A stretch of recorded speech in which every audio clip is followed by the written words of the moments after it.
It is Thursday, February 21st, 2019. Thank you guys for tuning in to the TMobile Tech YouTube channel.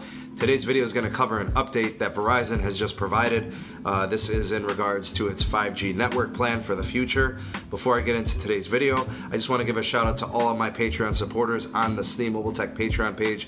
Thank you all for your continued support. Greatly appreciated. For those of you interested in a more in-depth and more community-based feel to your network technology updates, as well as merger updates and all the things that we typically cover here on the channel, consider supporting me there on the TMobile Tech Patreon page. I'll put a link in the description below where you can access those types of different videos and different types of exclusive content only found there on the Patreon page. So for today's video, what we're going to do is we're going to cover something that just was released today. There were some quotes and statements made by Hans Vestberg, which is the CEO of Verizon. He gave us a little bit of insight on what's coming forward with Verizon's 5G in the near future. So one of the big things that he announced specifically was that there would be 30 cities, 30 different markets that would be receiving Verizon's 5G services by the end of 2019.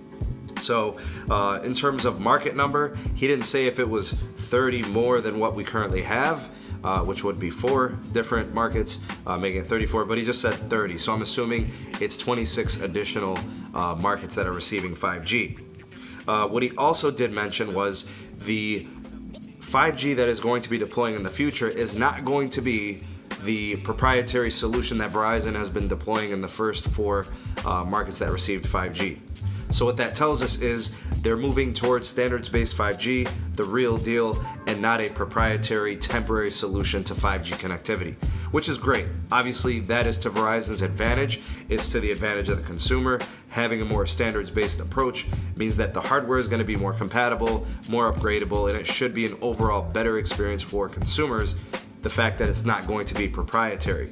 Of course, that offers software solutions for companies to support the network and hardware manufacturers to continue to support and create hardware that is compatible and obviously more future upgradable. So we're glad to see that as the case.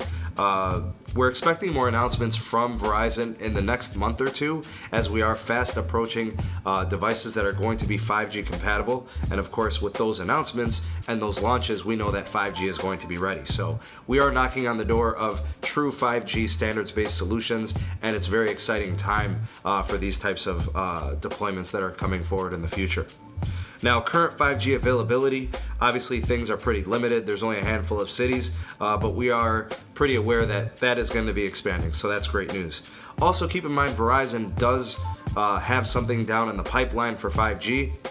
We have the Moto Mod, which is compatible with the Moto Z3. That's going to be available here shortly. I believe we're expecting something within the next few weeks. So I'll keep you guys posted here on the channel for that. And we're also expecting a Wi-Fi hotspot from the company in Sego, which is going to be making 5G compatible, millimeter wave compatible hardware for Verizon.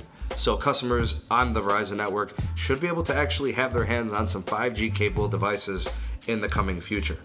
So that's really pretty much everything that was covered in today's particular announcement.